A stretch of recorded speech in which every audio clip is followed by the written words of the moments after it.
সাপুরিয়া, আমার ভাই কি বাঁচবেনি? যে সাপ কামড় দিছে বিষাক্ত সাপ। হ্যাঁ, আমার ভাই মনে হয় বাঁচবো না সাপুরিয়া। এই তুই কোনো টেনশন করিস না, আমি 42 বছর সাধন করা চিঙ্কু সাপুরিয়া, আমি 100 হাফ কেজি বিষ নামানা দেই। নন নন নন নন, মরে গেল মনে হয়, তাড়াতাড়ি আসেন।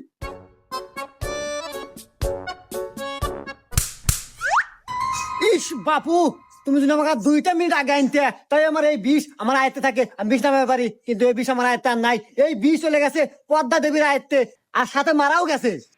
আচ্ছা সাপুরিয়া, আপনি জানি কত বছর সাধনা করিয়া আপনি সাপুরি হয়েছেন? ওই কথার কো না বাপু, পুরো 42 বছর সাধনা করে আমি সাপুরিয়া হচ্ছি, এ কি জানো জানো কথা? হ বাপু, খুব কষ্ট তাই না? আচ্ছা সাপুরিয়া সাপ, আপনি যে কইলেন ওই মারা গেছে, আরে বাপু ও তো সাপই কামড় দেয় নাই, ও তো ঘুমাচ্ছে। আর যাক সাপ কামড় দিছে এ তো ঘরের মতো। হুমুন্দি কয় গিরা